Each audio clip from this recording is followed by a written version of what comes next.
បាទសួស្តីបងប្អូនអ្នកស្នេហាវិស័យបាក់សីកីឡាទាំងអស់គ្នាជាទីគោរពជាទីរាប់អានថ្ងៃនេះខ្ញុំបាទម្ចាស់ Channel YouTube ក្បួនតម្រាស្រកាមន់ខ្មែរក៏សូមមកធ្វើការបង្ហាញជូន5សកាទៀតបាទគឺមានដូចជាស្រកា3ជួប1ហើយនឹង5ជួប1និង3ប្រសព1 5ប្រសព1ហើយនឹងស្អីចេះមួយទៀត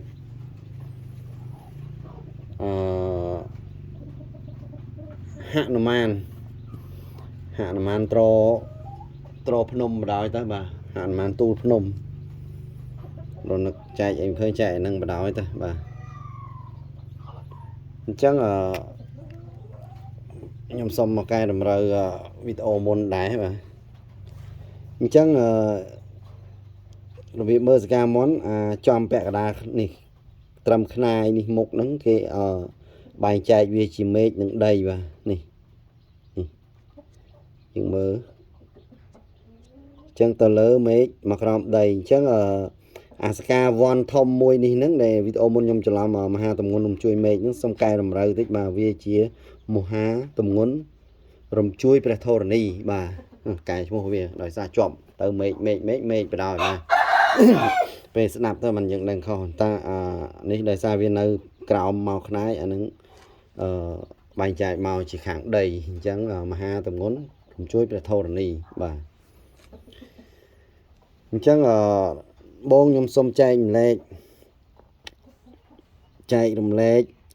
អំពីសកា3ជួប1នេះបងប្អូនវាមានសកាធំមួយរូបជាលឹកពោនេះហើយអាកតុយលឹកពោនេះវាបុកត្រខ្នាយនេះចឹងរៀងវាដូចបេះដូងចឹងបាទហើយវាធំស្កាហ្នឹងគឺធំចុងស្លឹកពោវាបុកចំខ្នាយមើលទៅរូបបេះដូងចំណែកឯអាសកាខាងក្រៅនេះដោយសារមួយខាងក្នុងវាធំហើយរូបរាងជាស្លឹកពោឬក៏រូបរាងដូចបេះដូងអញ្ចឹងអាខាងក្រៅនេះវា3នេះសកានេះមួយជាងនេះវា3ខាងក្រៅ3ខាងក្នុង1អញ្ចឹងគេឲ្យឈ្មោះថា3ជាប់1បាទ3ជាប់1មន់ប្រភេទនេះគឺជាមន់ប្រកែមួយដែរតែបញ្ជាក់មួយទៀតបងប្អូនរាល់សកាពិឃាតមានខាងមុខហើយបងប្អូនត្រូវតែមកមើលខាងក្រោយខាងក្រោយវាស្អាតឬអត់ចាប់ពីលើខ្នាយទៅវាមានរបៀបស្អាតអត់ត្រៀបក្របពោតក្របអង្គយឡើងមកស្អាតអត់ហើយអាសកាដើមផាន់នេះឡើងមកស្អាតឬអត់សកាទឹកលុយអីហ្នឹងបាទបើវាមានរបៀបមកហើយពេលខ្លះវាមានសកាភួងម្លាយទៀតបាទភួងម្លាយហ្នឹងអមជុំវិញខ្នាយអញ្ចឹងបើអាមុខមានសកាពិឃាតហើយអាក្រោយសកាស្អាតទៀតអានោះយើងរាប់ទុកថាមន់ពូកែបាទចឹងហើយឥឡូវនេះយើង3ជួប1គឺចប់ហើយចឹងយើងមកមើល5ជួប1វាមិនខុសពី3ជួប1ទេដោយសារវាមានសកាមួយធំចំខ្នាយហ្នឹងសកាខាងក្រៅវា5ទៅវាជួបនឹងអាខាងក្នុងហ្នឹងតែ1ទេបាទចឹងយើងរាប់អាក្រៅទៅ1 2 3 4 5បាទចឹង5ជួប1សកាបែបហ្នឹងគឺមានណាបងប្អូនមិនមែនថាអត់មានទេខ្ញុំក៏ធ្លាប់ជួបដែរបងប្អូនខ្លះគាត់ថាអាចថាមិនដឹងទៅរកណាមានបងប្អូនពិតជាមានមែនអញ្ចឹងសកាខាងក្នុងធំមួយទៅដែលចាស់បុរាណខ្លះគាត់និយាយថាធ្គាមដំរីអីចឹងទៅអញ្ចឹង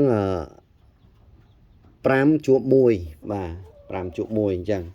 ចាស់ពីដើមកន្លែងតំបន់ខ្លះគាត់ថាធ្គាមដំរីតាមពិតទៅធ្គាមដំរីអត់ទេកន្លែងខ្នាយនេះវាខ្នាយតោកបាទ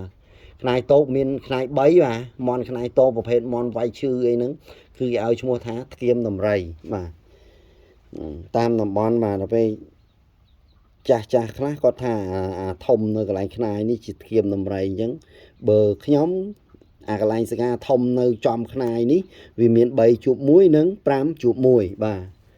យើងឲ្យឈ្មោះថា5ជួប1ឬក៏3ជួប1អញ្ចឹងវិញបាទអត់ហៅធ្គាមដំរីទេចំណែកធ្គាមដំរីគឺខ្នាយ3ជាចេញជាធ្គាមដំរីមកបាទអាហ្នឹងយើងហៅថាធ្គាមដំរីមន់អញ្ចឹងវាយបាក់ធំហើយអាប្រភេទ3ជួប1 5ជួប1នេះគឺមន់ប៉ាកែបាទមន់ប៉ាកែហើយដល់ពេលចុះ3ប្រសព1មិនយើងនិយាយ3ជួប1 5ជួប1ដល់3ប្រសព1អញ្ចឹង3ប្រសព1នេះវាមានខ្នាយស្រួចនេះខ្នាយនេះសកាច្រឡំទៀតណាសកាខាងក្នុងនេះវាស្រួចមកឲ្យចំខ្នាយនេះបងប្អូនណាស្រួច3ហ្នឹងស្រួចបុកម្រខ្នាយចុងវាស្រួចបុកម្រខ្នាយអញ្ចឹងបាទអាហ្នឹងគេហៅ3ប្រសព1អញ្ចឹងគេអត់មើលការគេមើលសកាក្នុងហ្នឹងវាមានចុងស្រួចមន់បែបហ្នឹងក៏មានច្រើនដែរខ្ញុំក៏ធ្លាប់ឃើញដែរជួបក៏មន់បែបហ្នឹងគឺមន់ប្រើខ្នាយបាទចាក់ឡើងចាក់អត់មានវាយបាក់វាយអីទេ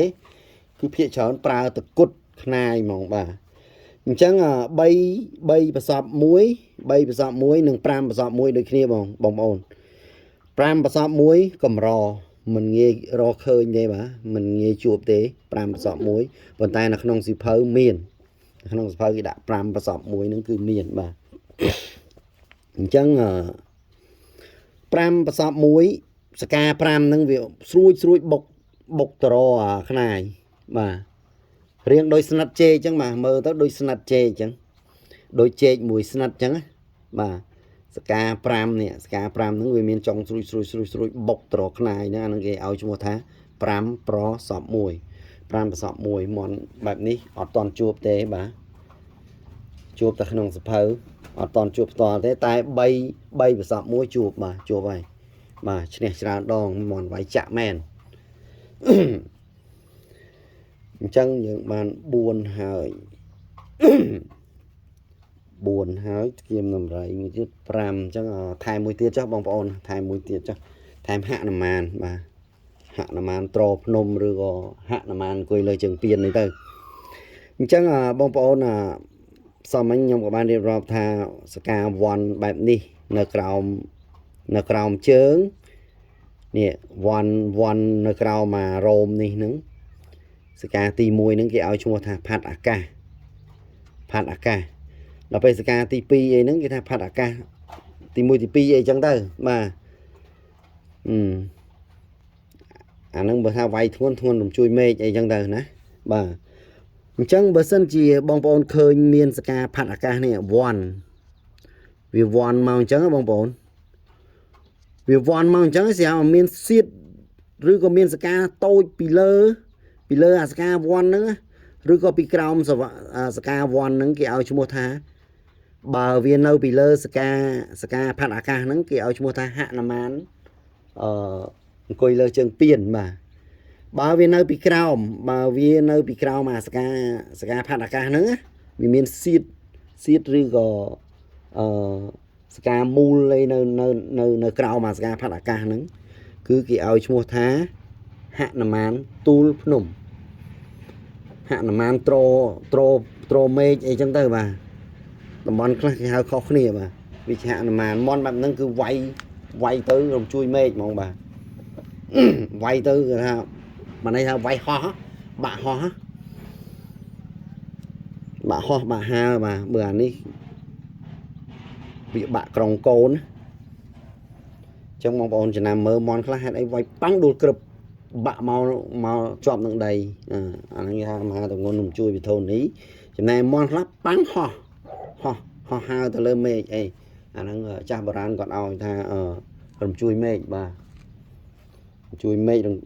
ជួយវិធននេះអីចឹងទៅបាទ អានឹងទៅតាមចាស់គាត់និយាយទេបាទអញ្ចឹងបើសិនជាសកាពីឃាតវានៅចាប់ពីត្រឹមខ្មងខ្នាយនេះចុះមកក្រោមហ្នឹងអានឹងគេឲ្យឈ្មោះថាជាដីទៅលើជាមេឃអញ្ចឹងបាទថ្ងៃនេះក៏សូមចែករំលែកតែ5 6សកាហ្នឹងទេបងប្អូនបាទគាត់ចំណាំទាំងអស់គ្នាទៅហើយយើងក៏ដើម្បីចេះមើលចេះហៅឈ្មោះបាទស្គាល់ឈ្មោះពីសកាមន់ដើម្បីយើងទុកអភិរក្សទាំងអស់គ្នាទៅបាទពីព្រោះខ្ញុំគិតថាបងប្អូនមួយចំនួនក៏គាត់ដឹងគាត់ឮដែរតែតាមតំបន់ខុសគ្នារៀងខ្លួនបាទតំបន់ខ្លះគាត់ក៏បានដឹងប្រហែលជា20 30 40សកាទៅហើយទៅផ្សេងទៅអ្នកខ្លះគាត់លេងខ្នាយកំណើតអីដូចបងប្អូនកម្ពុជាក្រោមគាត់ចេះបែបគាត់ផ្សេងទៅអញ្ចឹងខ្ញុំក៏សិក្សាស្រាវជ្រាវយកមកបូករួមបញ្ចូលគ្នាទៅឃើញថាច្រើនឈ្មោះមានច្រើនបងប្អូនខ្ញុំចេះតែសួរចាស់បាទសួរឲ្យគាត់ទៅទំរូបរាងមិនពេលខ្លះក៏យកមន់ទៅឲ្យគាត់មើលនេះគាត់ចាស់ខ្លះគាត់ច្បាស់ត្រឹមតែប្រហែលជា10សកាអីទេបងគាត់ច្បាស់គាត់ស្គាល់ឈ្មោះឲ្យគាត់ច្បាស់ចឹងចាស់ខ្លះគាត់ដឹង10ខ្លះ20ខ្លះ5ទៅបាទចឹងខ្ញុំក៏បានសួរគាត់តាមតំបន់មួយទៅបាទតំបន់មួយបាទអញ្ចឹងថ្ងៃនេះចែកម្លែកតែប៉ុណ្្នឹងនៅមានវីដេអូក្រោយទៀតបាទសូមក៏បងប្អូនជួយចុចរូបកណ្ដឹងនិងចុចឲ្យមេដៃផងដើម្បីជាកម្លាំងចិត្តបាទជាកម្លាំងចិត្តដែលខ្ញុំធ្វើវីដេអូក្រោយទៀតចែកជូនទាំងអស់គ្នាបាទសូមជម្រាបលាទាំងអស់គ្នាបាទ